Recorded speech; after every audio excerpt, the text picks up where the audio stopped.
Berkembangnya teknologi digital telah membawa perubahan besar dalam kehidupan masyarakat, baik dalam sektor pemerintahan, bisnis, maupun kehidupan sosial. Aktivitas sehari-hari yang memanfaatkan internet dan teknologi informasi seperti transaksi keuangan, layanan publik digital, media sosial, hingga e-commerce yang dimana hal ini menghasilkan data pribadi dalam jumlah yang sangat besar. Di era digital yang semakin maju ini, teknologi informasi dan komunikasi telah menjadi tulang punggung berbagai aspek kehidupan manusia. Meningkatnya aktivitas digital ini juga menghadirkan beberapa risiko serius, seperti kebocoran data pribadi, penyalahgunaan informasi, serangan cyber, ataupun tindak kejahatan digital lainnya. Kak, boleh minta waktu sebentar? Boleh, silakan. Menurut kakak, apa sih landasan hukum terkait regulasi data pribadi dan keamanan siber? Oke, jadi itu kita ada landasan hukum yang di Indonesia itu yang namanya itu Undang-Undang Nomor 27 Tahun 2022. Nah, yaitu tentang perlindungan data pribadi atau yang biasa kita sebut dengan Undang-Undang PDP. Nah, Undang-Undang PDP ini merupakan tonggak sejarah loh yang pertama kali ada di Indonesia. Jadi di sini tuh undang-undang itu setara sama dengan standar internasional, misalnya GDPR di Uni Eropa. Jadi undang-undang PDP ini dia tuh mengatur hak subjek data seperti hak akses, hak koreksi, dan hak untuk dilupakan, lalu kewajiban pengendali data serta pengenaan sanksi administrasi. Lalu yang kedua itu ada Undang-Undang Nomor 11 Tahun 2008 tentang informasi dan transaksi elektronik atau yang kita biasa sebut dengan Undang-Undang ITE, teman-teman. Halo Kak, boleh minta waktunya sebentar? Aku mau nanya nih, ada seputar pertanyaan. Menurut Kakak ya, terkait perlindungan data pribadi sama keamanan cyber tuh ada tantangan sama kendalanya nggak ya? Oke, kalau dari aku tentu ada ya. Kalau yang aku tahu sendiri sih, dan menurut aku juga tantangan atau kendalanya itu pertama dari lemahnya penegakan hukum itu sendiri. Banyak banget kasus di Indonesia yang berskala besar mengenai data pribadi terutama seperti data kependudukan, data e-commerce. Ya. Nah itu tuh yang menyebabkan akhirnya menjadi tantangan dalam perlindungan data pribadi atau keamanan cyber. Lalu yang kedua adalah rendahnya literasi digital oleh masyarakat sendiri karena masyarakat ini banyak sekali yang abai dengan perlindungan data pribadi mereka sehingga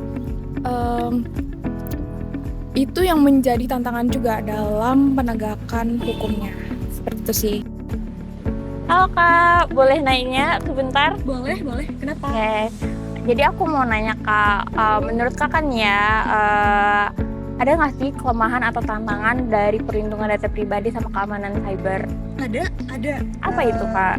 Meskipun regulasi sudah cukup banyak, sejumlah kelemahan masih tampak dalam praktik. Misalnya yang pertama itu ada fragmentasi regulasi sebelum hadirnya UU PDP. Nah, di mana pengaturan data pribadi bersifat sektoral, terus tersebar di berbagai aturan dan seringkali tumpang tindih. Jadi hal ini menimbulkan ketidakpastian hukum dan menyulitkan penegakan. Baik, terima kasih atas waktu dan kesempatannya. Saya akan membacakan pertanyaan yang pertama, yaitu terkait perlindungan data pribadi di era digital. Seperti yang kita tahu, sekarang hampir semua aktivitas kita itu terhubung dengan teknologi digital, dari mulai belanja online, transaksi keuangan, sampai media sosial. Dan setiap aktivitas itu selalu meninggalkan jejak data pribadi yang sangat berharga sekaligus rentan disalahgunakan. Dan juga banyak kasus kebocoran data di Indonesia yang menunjukkan betapa pentingnya isu ini untuk diperhatikan. Nah, menurut Kakak sendiri, mengapa perlindungan data pribadi menjadi sangat penting di era digital saat ini? Baik, saya akan menjawab pertanyaan pertama, yaitu mengapa perlindungan data pribadi menjadi sangat penting di era digital saat ini.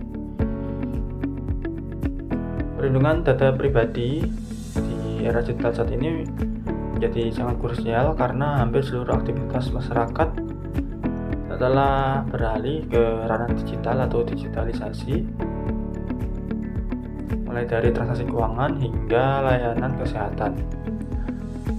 Data pribadi saat ini seperti nama, alamat, atau nomor telepon menjadi aset berharga yang seringkali menjadi target utama kejahatan cyber, baik pencurian identitas, penipuan, maupun eksploitasi tanpa izin.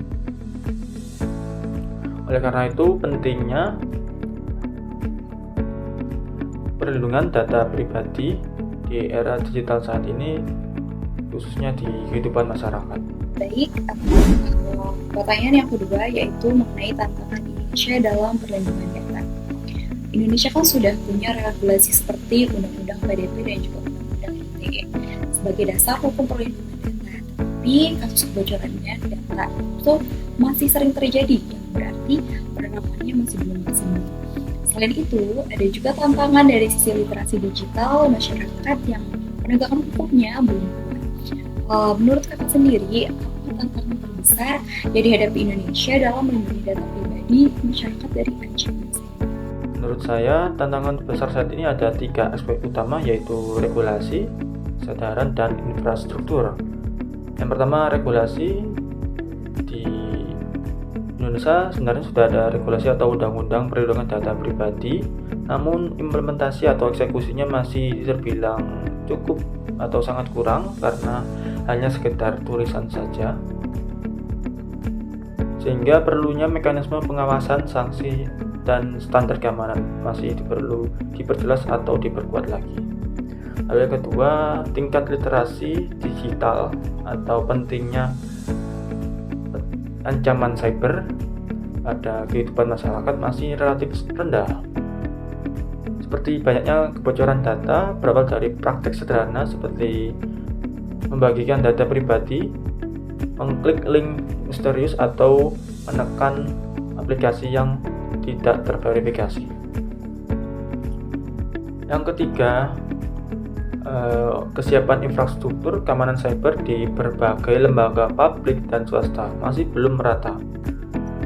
Kenapa? Karena banyak sistem informasi yang ada di sistem lembaga pemerintahan masih belum menerapkan prinsip privasi by design, atau mekanisme keamanannya masih jauh di bawah rata-rata, sehingga banyak para hacker yang memilih target lembaga pemerintahan sebagai uji coba atau latihan sebagai teknik hack yang mereka lakukan. Baik, jadi kesimpulan yang dapat kami ambil dari latar belakang ini, di mana perubahan teknologi digital memang membawa dampak yang besar. Dampak ini dari sektor pemerintahan, bisnis, maupun kehidupan, yang mana menghasilkan data pribadi dalam jumlah yang besar. Dan hal ini juga sebenarnya memunculkan beberapa resiko seperti penyalahgunaan informasi, serangan cyber, dan tindak kejahatan digital lainnya. Di mana oleh karena itu dibutuhkan regulasi yang sangat jelas terkait hal ini. Dan beberapa negara sudah menjadikan hal tersebut sebagai prioritas untuk dieksekusi. Nah, regulasi itu juga harus berkesinambungan terhadap aktivitas dan budaya masyarakat di Indonesia itu sendiri. Di Indonesia banyak masyarakat yang kerap menggunakan aplikasi e-commerce untuk kebutuhan mereka sehari-hari seperti berbelanja dan membeli barang dari aplikasi e-commerce tersebut. Nah, tentunya regulasi tersebut harus menyamakan kultur di negara Indonesia itu sendiri, yang mana kegiatan-kegiatan yang berkaitan dengan regulasi data pribadi dan keamanan siber itu harus dijaga oleh pemerintah. Dan keamanan cyber itu bukan butuh regulasi semata. Keamanan cyber sendiri butuh kolaborasi internasional, kesadaran bersama untuk melindungi data pribadi guna menjaga kepercayaan publik di era digital yang semakin modern ini.